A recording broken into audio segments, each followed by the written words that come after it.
Hello, and thanks for joining us for the Grad School 101 for kinesiology students. Whether you're joining us here live this evening or you're watching back the recording, I hope you're able to come away with some good tips and best practices for your grad school applications. Whether you're in your first year or your final year, I'm sure you'll be able to learn something to help you prepare for this process. My name is Lara Franko, and I'm the career advisor for the Faculty of Education here at McGill. So I specialize in helping out kinesiology students as well as the Bachelor of Education students here at McGill.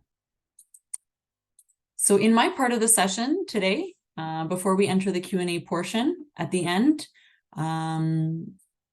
we will take a look at some key considerations to use when deciding whether to attend graduate school and how to choose which schools to apply to. We will also take a look at the different application procedures, the standard components of those applications. There's quite a lot that goes into a grad school application, so I'm going to run over the basics tonight. And then finally, we will talk about developing some strategies for organizing your applications and promoting yourself as a competitive applicant. So this will be the first 30 minutes, and then hopefully we'll get some good questions answered during the Q&A portion afterwards. Okay. So just as we're getting started here, I want you all to get a piece of paper or create a new note on your device and write down your answer to this question. So why do you want to go to graduate school? And I'll give you a minute to do this. Perhaps for some of you, it's one very specific reason. For others, it's multiple reasons. So yeah, why do you want to go to grad school?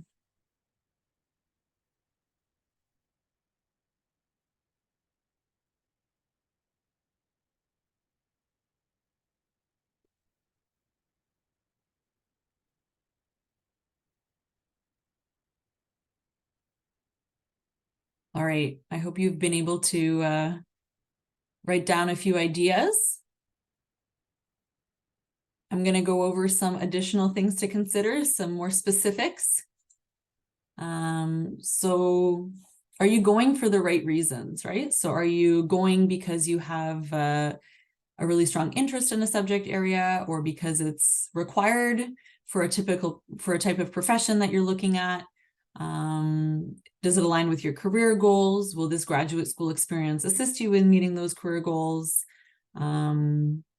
Are you willing to work much harder than you did in your undergrad degree, right? So I know McGill is already quite a competitive and rigorous academic environment, but when you enter grad school, sometimes your supervisor is a bit more hands-off, lets you have the liberty to work on things on your own time. Do you have the motivation and the kind of work ethic to work a lot harder and a lot more strategically and independently than you did during your undergrad degree, right?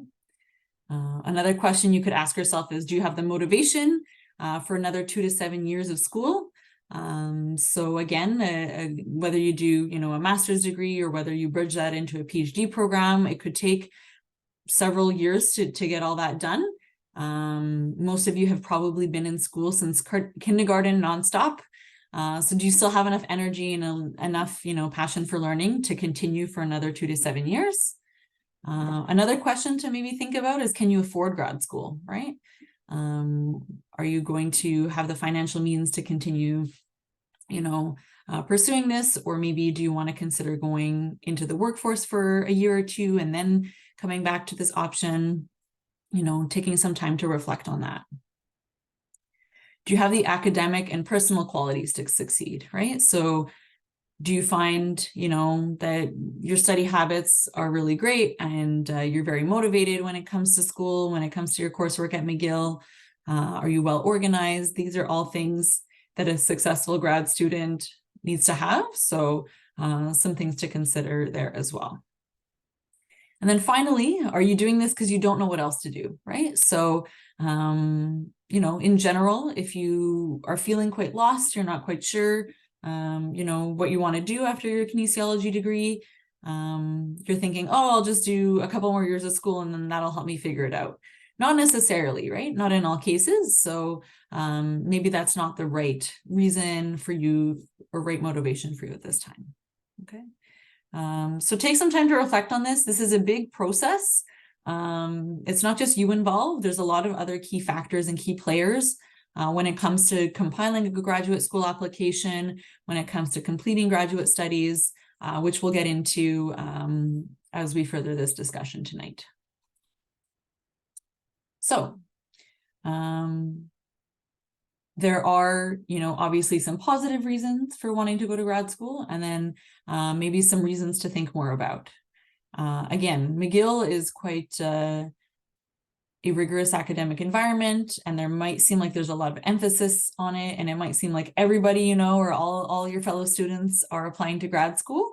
But in a recent study done by McGill Graduate and Postdoctoral Studies Department, less than 50% of McGill undergrad students end up going to grad school. So that's just about half. That being said, more people tend to go to grad school when the economy is uncertain. So of course, coming out of the pandemic, there are a lot of uncertainties. There's a lot of unrest in the world. So maybe, some folks who've been laid off have decided to go back to school, which makes the applicant pools a lot more competitive. And it means that graduate programs are receiving a lot more applications. And sometimes that means you might have to apply 1, 2, or 3 times in order to get the program you want. Okay. You also have to think about, it's a big investment of time, money, and energy. So you want to be making an informed decision. Okay. So some positive reasons that you may want to go to graduate school is that you have, and you've always had, a really strong interest in lifelong learning. You really enjoy, and you're very studious. Maybe this is something that you absolutely need in order to advance or transition into the career that you want. Maybe it's an interest in research opportunities. Maybe it's something that you haven't really delved deep into in your undergrad studies. So it's something you want to learn more about. Or maybe it's something that will provide you with better upward career mobility, right? So these are all really positive reasons for wanting to pursue graduate studies. And then the reasons in the right-hand column, or maybe things that you might want to pause and you might want to think a bit more about. Okay, so you're not sure what else to do. Everyone else is going to grad school. You can't find a job. You don't feel ready to start working. No one really feels ready to start working, to be honest. Or, you have a belief that a graduate degree is necessary in order to get a better job. Okay, so again, just take some time to reflect before embarking on this process, because it does take a lot of time, money, and energy in order to go through this process. All right, so there are some reasons to maybe go to grad school right away. So the subject material that you've been learning is fresh. You know how to study well. You've taken exams, all sorts of things. So maybe to keep that going is something that you prefer to do. You're still in school mode, right? You're also maybe still used to a student budget, right? So if you go back to work and then you come back into school, and you're used to earning a good income, and then you're back on a student budget and a student salary, you may not want to experience that financial roller coaster, right? So maybe you want to just continue on the path that you're on right now. And then another reason, would be that you have a strong rapport with your professors. You can readily obtain letters of reference.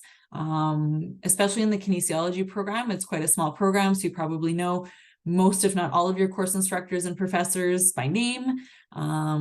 So the more time you spend away from McGill, the harder it may be to refresh their memory of who you are and for them to write a strong reference letter for you. Okay. I do want to just mention that there's no right way of doing things.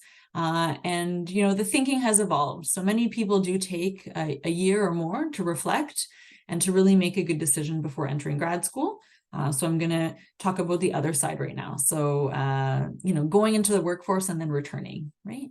So if you have a lot of ideas for what types of grad programs you may want to do, it might be worth it to take a break to go into the workforce for a couple of years, because it may help clarify your purpose in grad school. It might help spark a really interesting research question that you may not have the exposure or hands-on experience for yet, right? It'll help you gain knowledge of the future career options. Once you start working, you'll see what your colleagues do, you'll see what other institutions or organizations are doing, and it'll help give you a better understanding of what your future career options are.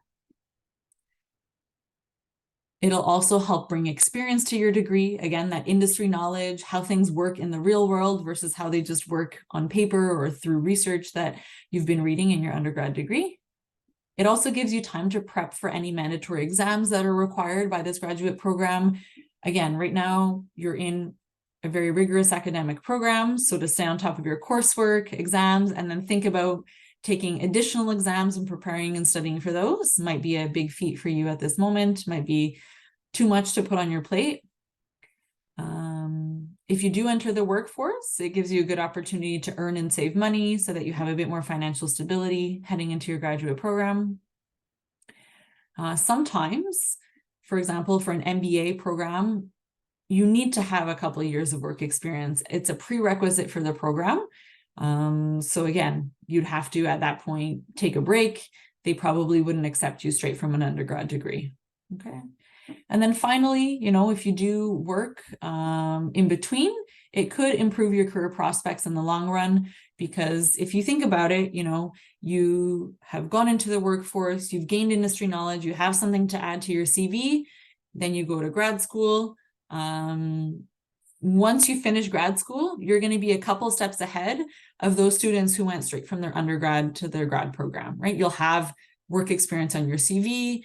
You'll be able to talk both about your professional experience as well as your academic experience, whereas your peers who have just done, you know, undergrad straight into grad studies won't have any paid or long-term professional experience.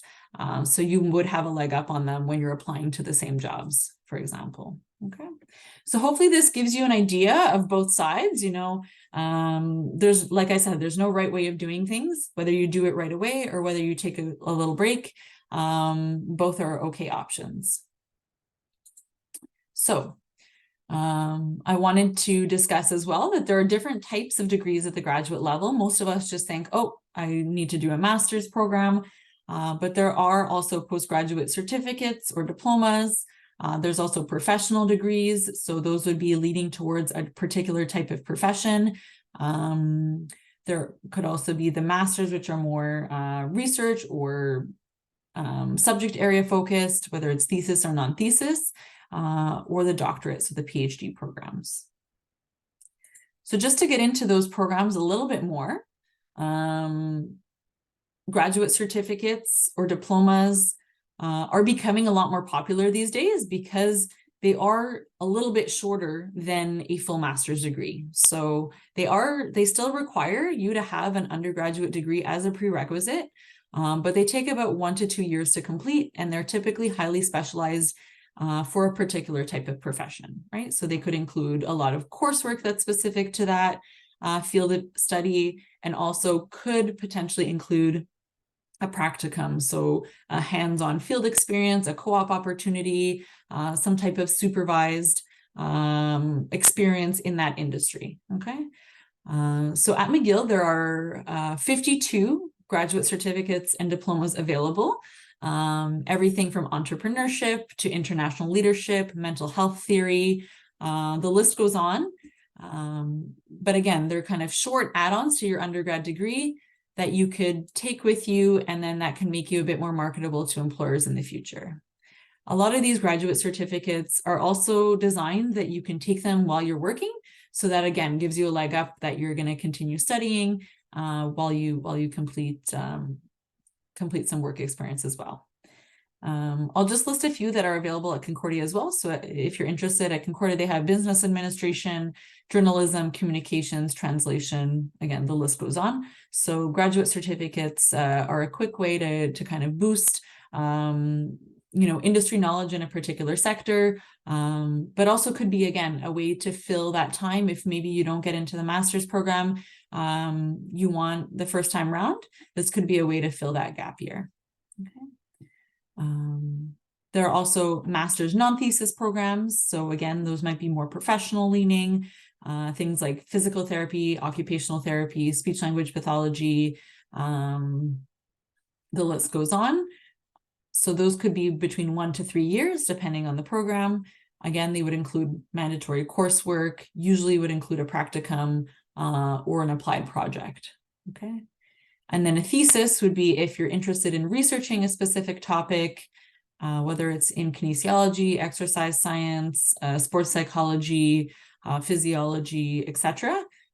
It would take between 2 and 3 years, depending on how quickly your research goes, how dedicated you are to your writing, whether you're taking, it part-time or not. It could require some coursework, but then the main part, the thesis, is something that you're working with a supervisor on, and you're getting guidance on how to conduct that research, and at the end you will have written a thesis. Sometimes they include a practicum, but it's less common with a master's thesis program. And then finally, the doctorate. So a PhD programs could take between 4 and 7 years. There could be some coursework. There are comprehensive exams. You would have to write an original research dissertation. And to start a PhD, there are 2 ways of doing it. So whether you do a master's degree, you finish it, and then you apply to a PhD, or sometimes there are ways of doing an integrated or fast track PhD where you start a master's thesis program and you bridge it into a PhD. And we have one of our guest speakers tonight who can speak to that bridging process. Okay. If you're curious about how to find different programs across Canada, there's a link here at the bottom. If you go to universitystudy.ca/search programs and type in any keyword, it'll come up with lots of different programs across Canada that you can choose from. Some other things to think of when you're choosing a grad school would be the program, right? So again, do you want a more practical professional program, a thesis program, one that's more focused on coursework? Something to consider when you're making that application.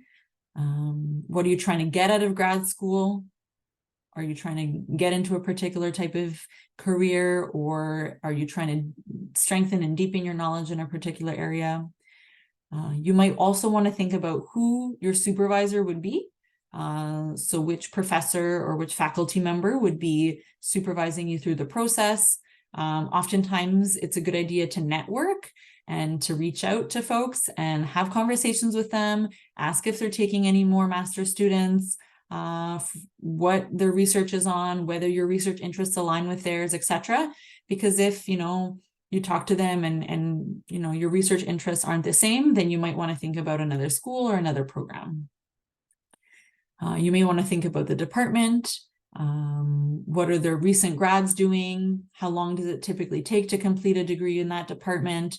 Again, following up and directly researching and emailing the departments is a good idea. University. So whether you want to stay in McGill, which is a great institution, or whether you want to look at other institutions, that could be a key factor in your process. And also the location, right? So if you're looking at moving to London, England, are you going to, be successful in integrating in the city, the culture, the lifestyle? Are there going to be job opportunities there? If you need to find a part-time job, can you afford rent in London? So these are all things you may want to consider if you're thinking about moving abroad or going across Canada. In addition to, the department, the university, the supervisor, etc. What are the admission requirements? So is there a certain CGPA cutoff that they have? Are you meeting that GPA cutoff? If not, then maybe you want to think about programs that may have a lower entry requirement. Do they need specific courses? Do they need you to write specific exams? Looking at all of those admission requirements could give you a sense of which program would be best suited for you at this time. And then finally, costs and available funding. So there's a lot of scholarship opportunities. Maybe there's some entrance scholarships. Maybe there's a department that just received a huge bursary. So maybe that would make your financial situation a bit easier. So again, researching these things, reaching out to folks to ask these types of questions, that kind of thing. Okay. So I've talked about things you have to research, and now I'm going to explain to you a little bit about how to conduct that research. So the first thing you should do is to really pore over their website, take a look at it in great detail, and see, if the information that you're seeing aligns with your interests. I would highly recommend as well that you take a look at the recent journal articles or academic reviews that department has put out, especially if you're interested in a master's thesis program where you're going to be conducting research. The last 5 papers that this department put out, are they interesting to you, or is it something that you may want to keep shopping around for? If school rankings are important to you and it's something that you want to go to a prestigious institution like McGill, then there are ways of finding out those school rankings and just making decisions based off of that. Take a look at the professor bios and CVs. Typically, they're available online, whether it's on LinkedIn, whether it's on the department website. I know that the Department of KP at McGill has a great website and has a lot of good up-to-date information on there. So take a look there. You may actually want to connect with former or current students to see what their experience has been like. Have their supervisors kind of let them go off and do their own research and check in with them periodically, or are they more hands-on? Which style are you going to prefer?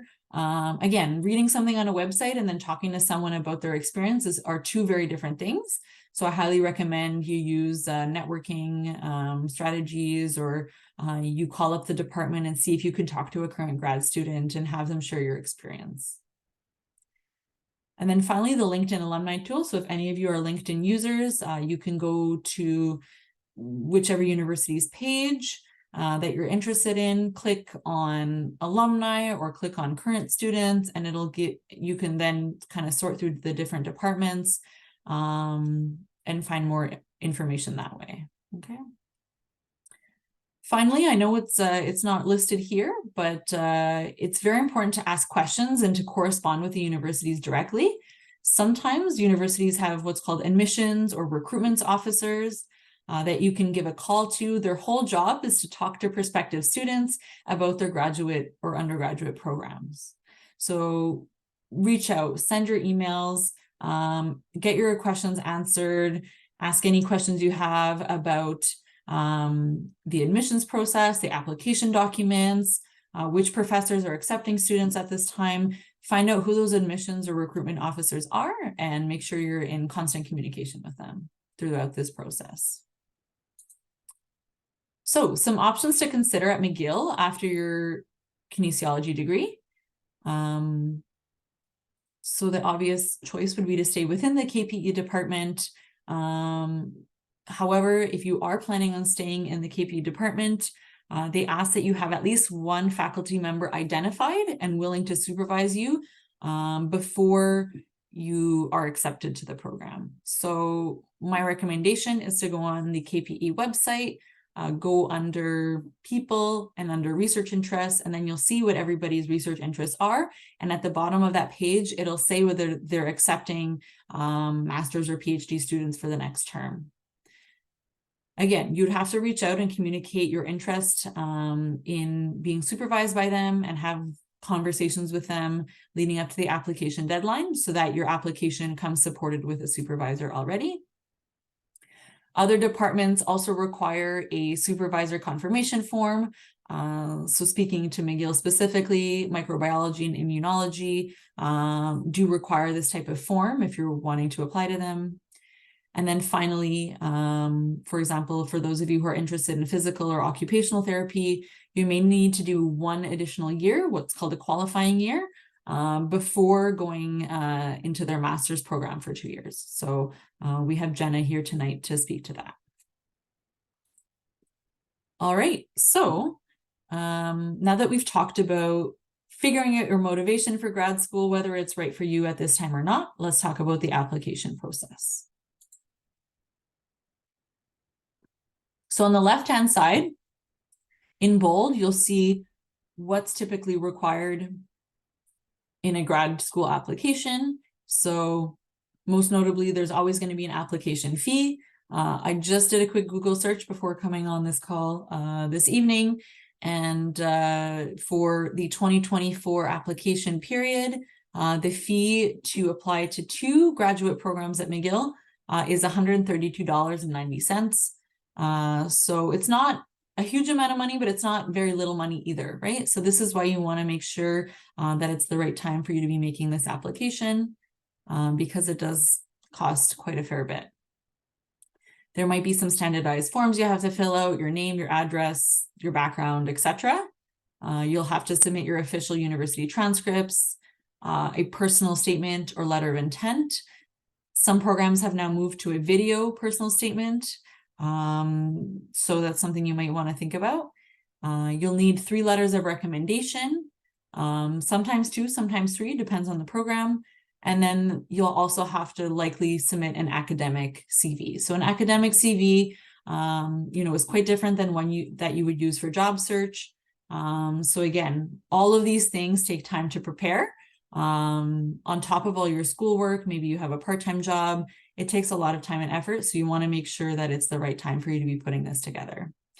And on the right-hand side, you see that there may be an interview, that you may have to identify a research supervisor, provide a portfolio, do some type of additional test. If you're an international student, they may ask for an English proficiency exam to be completed. Typically, that can be waived because you've finished your undergrad degree at McGill, which is an English-speaking institution. But again, sometimes that takes a bit of back and forth with that graduate admissions team to figure out, hey, I am international, but however, I have done my schooling at McGill.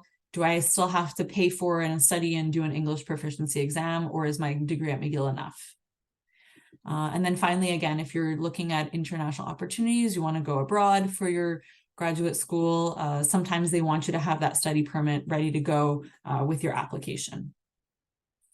All right. So to go into my advice for writing a personal statement, this could be called a lot of different things. It could be a statement of purpose, a letter of intent, a biographical sketch, could be called a lot of different things. I would caution you from doing what you think, what most people do is to Google how to write a personal statement. I think, before looking at examples, it's good to jot down some of your own ideas. What messages do you want to convey within this personal statement?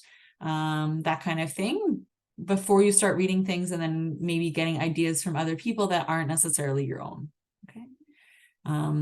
If there are some prompts or some questions that they want you to answer in this personal statement, then make sure that all the questions are answered. Sometimes all it is like write 500 words about why you want to be in this grad school, which is fine, but sometimes they have specific questions that they want you to answer. So make sure you're covering all those. I highly recommend you concentrate on crafting a strong opening paragraph.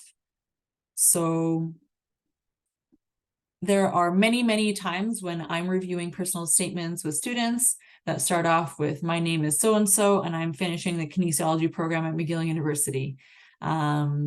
It's not wrong, but it's not very exciting. It's not very innovative. So I think it's really good to start with an opening paragraph, whether it's, stating your motivation for pursuing further studies, whether it's something you learned that's really exciting and you want to learn more about, whether it's a statistic or a quote or something impactful or meaningful to you. This is your opportunity to be a storyteller, to be specific, to use, a storytelling method to share with them, why you want to be a graduate student in their program. Okay. So as I mentioned, don't Google it, brainstorm your ideas first. So think about the vision or purpose of the statement. Think about which goals that you have for obtaining that particular degree. And then you can list, kind of the history or the experiences that are most relevant, and how those skills that you've learned through those experiences are going to help you succeed in that graduate program. Try really hard not to be repetitive, especially if there's a word count. You want to talk about as many things as possible within that word count. And then a couple other ideas to include could be describe what you know about the field, what excites you about the field, and where you see the future of this field going, right? So don't just talk solely about yourself, but talk about the big picture of this industry or of this field and how you can intersect with that and how you can contribute to that big picture. Finally, I highly recommend you showcase your research about the school.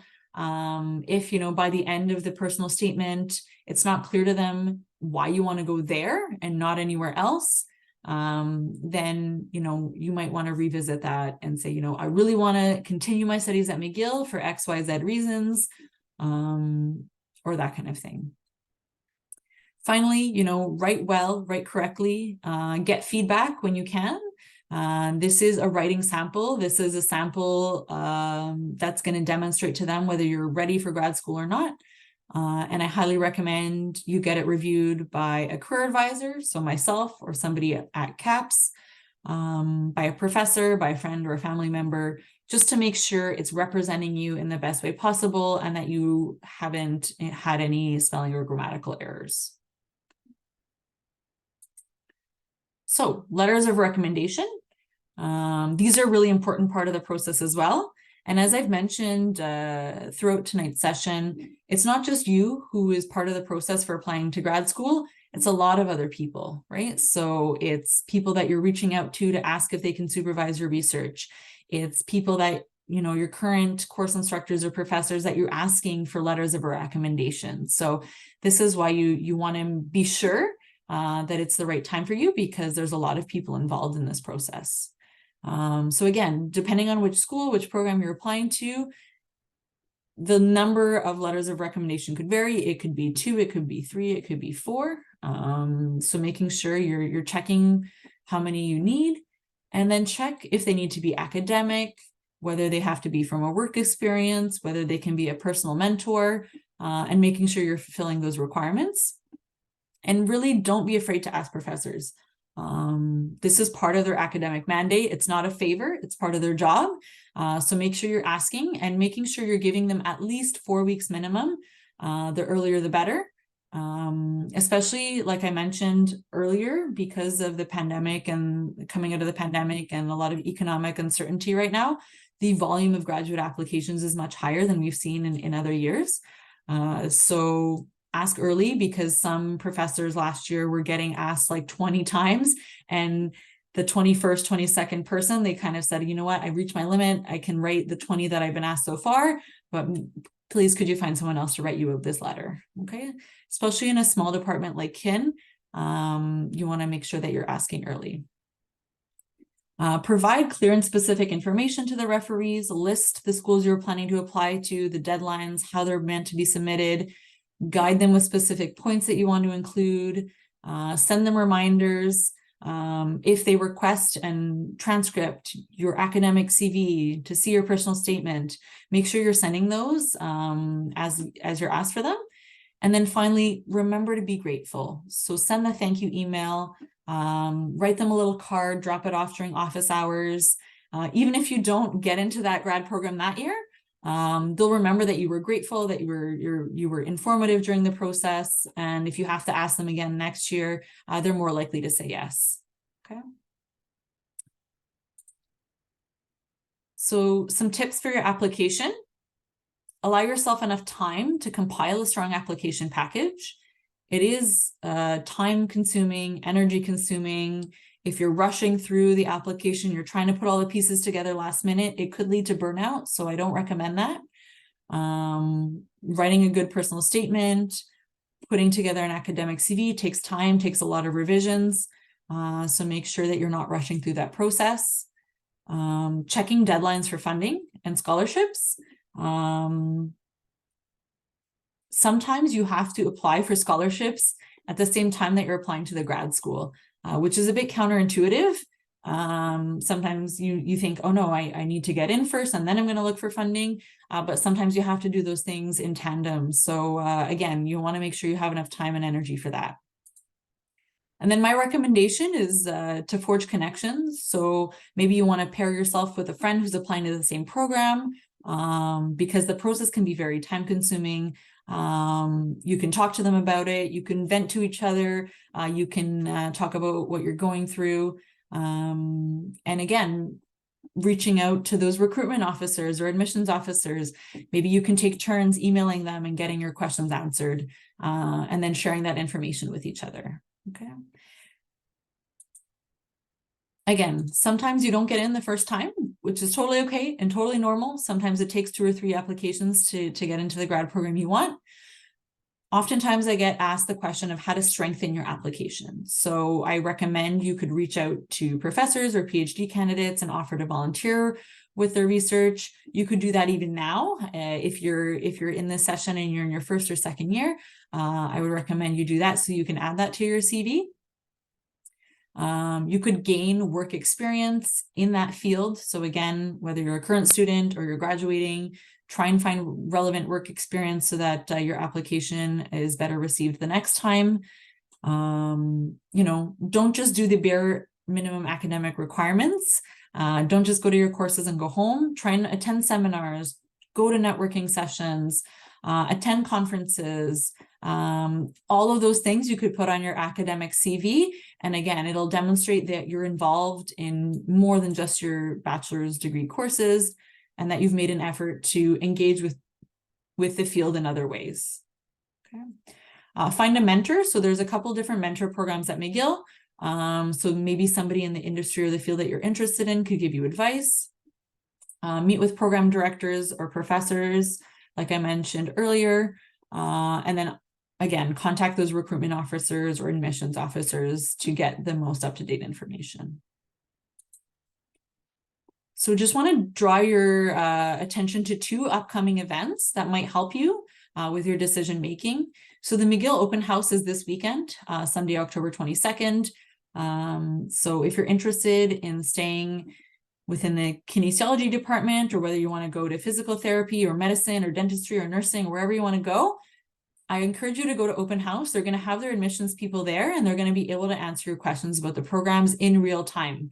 When you send an email, sometimes it takes them a week or 2 to get back to you, whereas Sunday afternoon, everyone will be there. They'll be able to answer your questions face to face.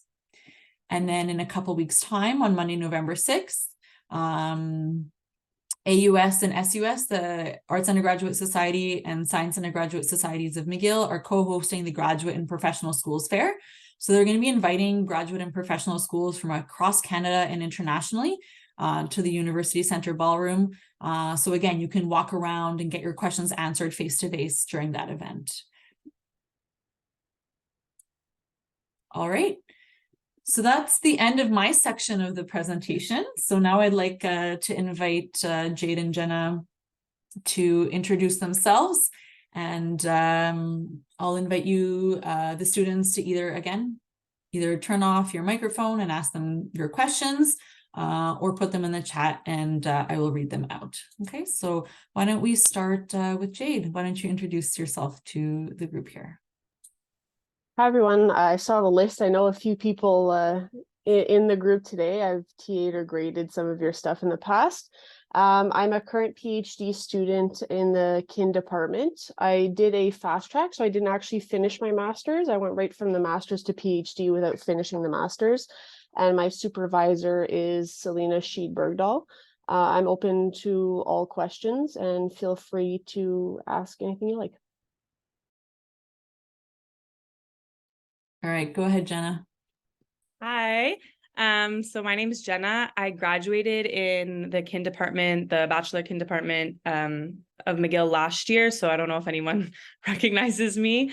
Some of your names look familiar, but I graduated last year, and I'm now in the QY, the qualifying year physical therapy program at McGill. So I'm doing my graduate degree, and that's basically it. Also open to any questions you guys have for qualifying year.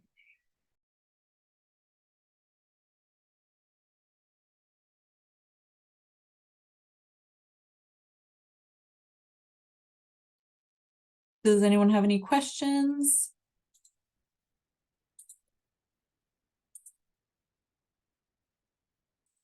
Maybe I'll start off with one.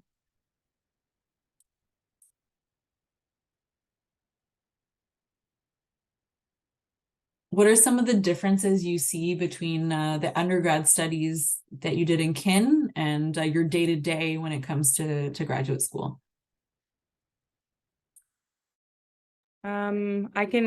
I'll share, I guess, to my experience. For me, the qualifying year so far has been pretty different. I feel that the kinesiology bachelor program was, I think in my eyes, like a lot more theoretical. So I had obviously a great time, and I had a lot of interesting classes that were very much like evidence-based and focused on research, which is again a big part of a graduate program. But I feel like it's a lot more hands-on that we're doing, especially since this is a course-based graduate program. It's not, we do have a small research project, but we're not doing a big thesis.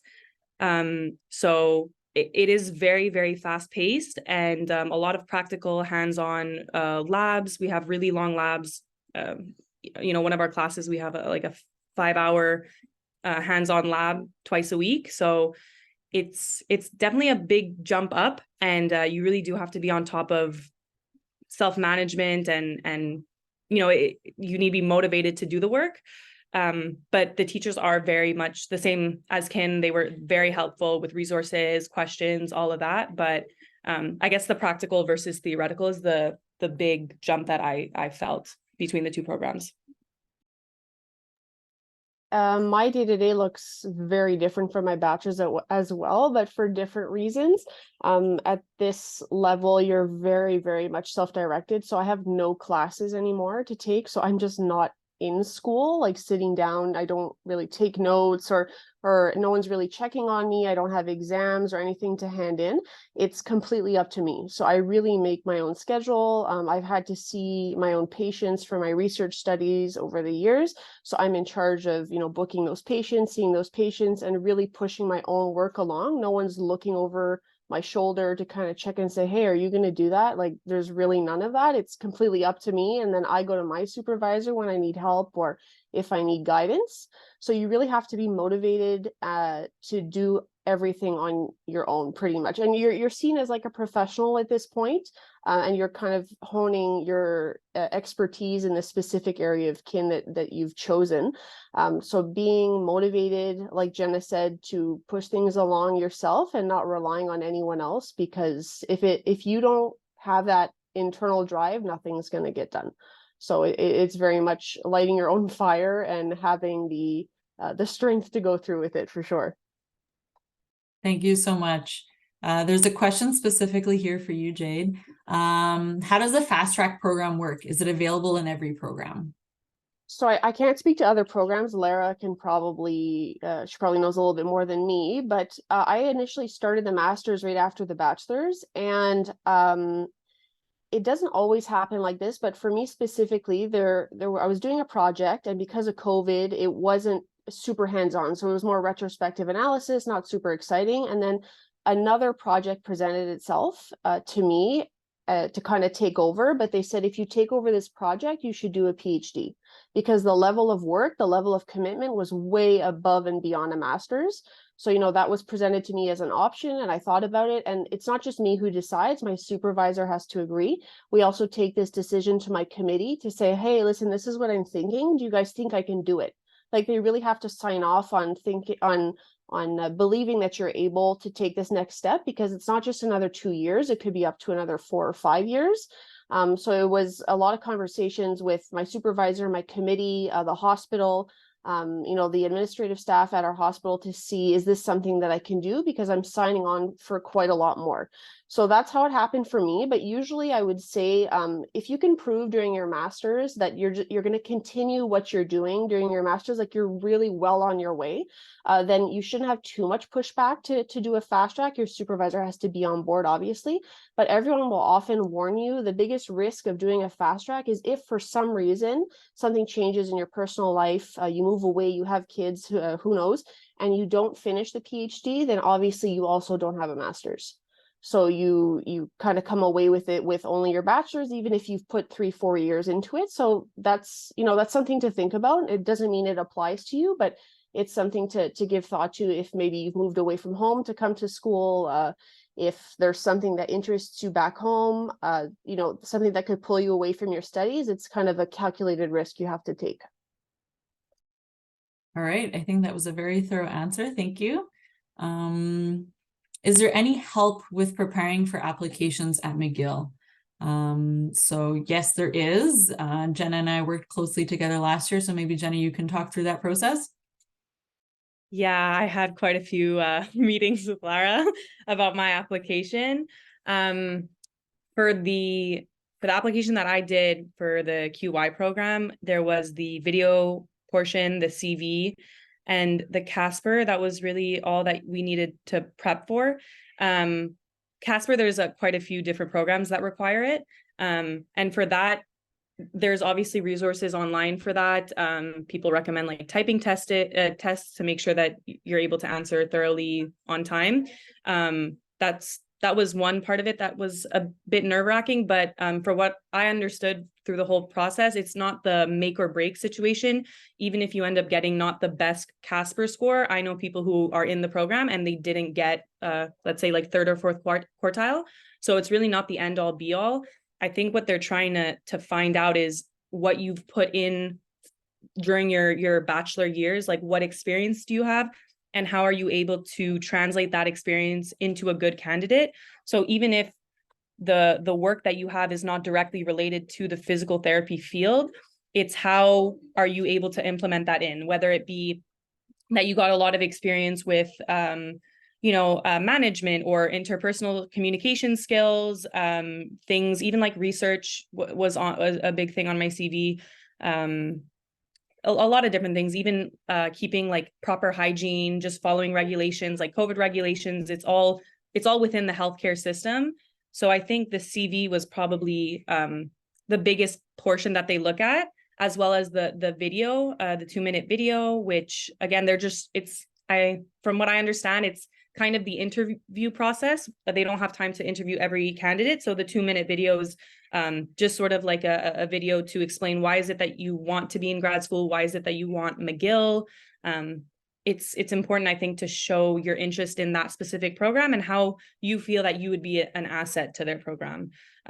So I guess my recommendation would just be to try and explore different fields, whether that be research or what you're doing in currently if you're working somewhere, and how that can translate into being a good graduate candidate. Yeah, I think that getting a lot of different supports for the application really helps for sure. And then thinking again about how all those pieces, they all have to stand alone and all have to be really strong on their own as well, right? So maybe going a little bit more back to basics, thinking about when you were asking, your professors or course instructors for letters of reference, what was your process for doing that? And maybe share a little bit about your personal story doing that.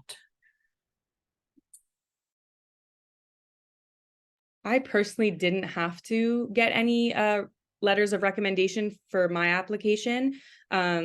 I did, however, work at the SHAR lab for a little bit, just with Dr. Charlotte Usselman, who's one, I don't know if I'm sure she's one of your teachers as well. I think you too, she was one of my teachers. So, I mean, I know how it's a bit nerve-wracking to go to a teacher and kind of put yourself on the spot and be kind of inquire about different things. That's probably the only similarity I have with asking for a reference letter. I don't know if Jade, you have more experience than me. For me, I had kind of become close to a few professors during my bachelor's just by means of asking questions after class, or kind of just coming to class a few minutes early. Hi, how are you? And they kind of know who you are and what you look like. If you come into class late and you leave right on time and then you ask for a reference letter, they're like, who are you again? And some professors will still say yes to writing those letters, but they kind of have a generic template a lot of the time that they'll use for like those 15 people that they don't really know. Your grades are good because they can track that, but they don't really know who you are or can't really speak to your character. So if you can kind of get involved in a lab or talk to a prof a little bit more, put in a little bit more effort, then they can also to your character in that letter, which could be really great for your application. So that was my case at McGill, and I also got a letter of reference from the doctor that I work under at the hospital, so that also helped. But I was already kind of implicated in that for my master's, so that helped me go to the PhD, that there would be support there on that end as well. Yeah, I think those are some great recommendations, especially, you know, making those small efforts to have quick conversations with them, to get them to know your name, that kind of thing. So I have 2 questions that have come in for Jenna specifically. Do you have any suggestions about the video portion for the PT-OPT application? Yeah, so that was something that Lara and I really went into depth on. What is it that, because the template is a bit vague, so we wanted to kind of figure out what is it that we want to highlight. I think one of the aspects that I really wanted to demonstrate was both being bilingual, especially being in Quebec. It's a very, very big asset to demonstrate that I am able to, you know, speak fluently in both languages. That's a requirement for the program. So I kind of wrote my script and then jumped from back and forth to French and English to kind of just demonstrate that. Other than that, another big thing was just to show, like, why is it that I would be good, like a good candidate for your program? I know it's a bit awkward. You're basically being like, yeah, hire me. Like, it's a bit uncomfortable to always talk about, let's say, like good qualities, but that's what they want. That's exactly what they want. So I made sure to, again, highlight the most important parts of my CV and kind of go a bit more in depth with it. I also spoke a lot about my personal relationship with physical therapy. You don't really have a big space on the CV to do that. So talking about why is it that this program, being in this program, could potentially change your life or has changed your life in the past. I kind of wanted to hit a bunch of different aspects, as well as talk about some of the work that I did in the past and how it would benefit me. You know, even just being a kinesiology student, that gives you a very big kind of one up, because a lot of the classes at the beginning were similar. You guys have a very good background in human anatomy and exercise prescription, which is a really big chunk of rehabilitation and physio in general. A lot of it is patient education. We do a lot of that in the kin background, in the kin bachelor, about patient education and all of that. So I think highlighting those factors will help, you know, make you stand out from other candidates. Awesome. And then we had a question specifically about the qualifying year. So if you're accepted in the qualifying year, are you secured a spot for the 2-year master's program? So I guess technically no, but how can I explain it? You need to maintain basically a 65%. And generally, if you are accepted in the qualifying year, a lot of the times, like, students are not aiming for a 65, like they're high achievers and they want to do well because this is a graduate study program.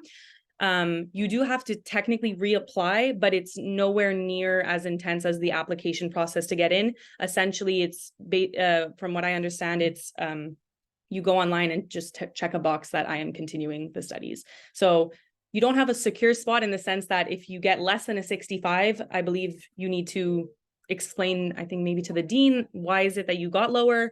But as long as you get a 65 and over, your spot is secured. Okay, thank you for clarifying. So maybe, Jade, a question for you. In the KPE department, I know you specifically went straight from your undergrad into the master's and then bridged into the PhD, but are there other, you know, graduate or PhD students that maybe took a break, went to industry and have come back? And can you speak a little to that? Yeah, I've definitely heard of both situations. So I know of people who they did their bachelor's, went right into their master's, and then went right to work in industry. It's an example I like to use because I think it's cool. This girl, specialized in ergonomics and went on to work for Ferrari, one of these big car companies, to kind of help design the dashboard so that everything was within reach of the driver's seat. So I feel like that's a really cool application of kin that I didn't even know about until we kind of heard about it. But of course, there are people who take a year off or to go and work. Some people get sick of school, and I've had friends who have really kind of debated back and forth. Should I go work or should I continue right away? And if your heart's not in it, don't do it, because you really, it's not the traditional, like, how do I say, you know, when you're studying for classes, you're like, okay, today I'm going to study for this many hours, and you kind of then can put it away. But when you go into research, because that's what it is in KPE, it kind of, it is your life a lot of the time, and you're constantly thinking about it, and it's not something that's just open and shut, and you're responsible for a lot more things. So in that way, it's much more of a commitment than just signing on for a course-based master's, where it's probably more straightforward. So like Lara said, neither way is wrong. Do what fits best for you. If you do choose to take a couple of years off and then come back, keeping contact with those professors is not a bad idea. Especially even if you go work within the kin field, like anything really that you're kind of pulling from your degree, like updating the department, updating one of your favorite professors and saying, hey, this is what I'm doing. Good to talk to you again, and I'm thinking about coming back next year for a master's. So just kind of planting that seed there before you leave, or even while you're gone, so that you don't completely fall off their radar when you do decide to come back and pursue graduate studies. Yeah, I think that's a great suggestion of making sure people are informed of what you're up to. I'm sure they'll be happy to hear from you again if you were a nice friendly face during the courses, to give them an update every 6 months or so. I'm sure they'll be like really excited to hear what you're up to. So yeah, I just noticed we're at 8 o'clock now, so maybe I'll ask Jenna and Jade just to give one final piece of advice for undergrads and kin looking at grad school options, and then we'll finish up for the evening. Maybe Jenna, you want to start? Sure. So I guess my last piece of advice would be I know it's easier said than done, but try not to stress too much about it. I know you hear a lot, especially when I was going through the process, about, oh, you need to get a 4th quartile, or you need to do this, you need to do that. Like, I've heard they haven't gotten accepted if they got this or that. From what I've realized, and people tell me their experience, my cohort now, what their experience was like, it really isn't an end all be all. If you don't do well on Casper, don't do well on this, I think what you should take away from it is really, if you want to be a physio or be whichever grad study you're going into, if you're meant to be like a physio or any other profession, and you really want to work for it, it will happen, whether it's you take a year off and work, or however you get there. They're gonna see that passion, and I think it'll shine through. So try not to stress too much about the application process. And it's really hard to have fun with an application process, but at least just to not stress too much about it, because I know the stress and the overwhelming feeling of having a lot of people in your cohort wanting the same thing, and you trying to show, but I think I will be a really good candidate. I think if you spend a lot of time on your application, you put work into it, that's already a step above of maybe some people who are just applying because they want it as a backup or something, so try not to stress too much. That would be my piece of advice. I would say, I guess, 2 things. One, try and get involved, especially now. I'm guessing in this call there's some U1s as well, which is great. Take the opportunity to talk to professors that their research interests you, or just taking the time to talk to the current grad students to see what it's like, if it's something that would interest you in the future, because kind of building those relationships is really great for the long run if it is something that you're thinking of. And if you're here, you're probably thinking about it. And also, don't be afraid to ask questions. I feel like as an undergrad, all of this research mumbo jumbo meant absolutely nothing to me. And like, it's almost assumed that what people are talking about when they talk about manuscripts and a thesis. And I'm like, okay, but no one really sits you down to tell you what all of these things mean. So a lot of us grad students, I guess all of us, don't bite. So you always feel free to ask questions. And what is a thesis? What do I actually have to do? What does that mean? How much time does that take? And be really granular about it. There's no stress in not knowing, and we all didn't know at some point. So and maybe finding out those definitions, seeing the amount of work that is involved, it might turn you onto it or it might turn you away from it. So approach us, have chats. You have TAs in a lot of your classes, I know in KPE, and they're all master's or PhD students. So, you know, approach them, see how it was for them, and don't be afraid to ask questions. Awesome. So thank you so much for both of your time this evening and for being available to answer some of the student questions. Thank you to everyone who attended and who's listening back to the recording. I wish you all the best in your grad applications. And as mentioned, if you ever need any support with this, I am your resource at McGill for these types of things. So whether you want to review your academic CV, your personal statement, whether you want advice on how to approach professors or on asking for letters of recommendation, that's what I'm here for. So I hope you learned something tonight and it's given you a bit of guidance in how to make your next steps. Thank you so much.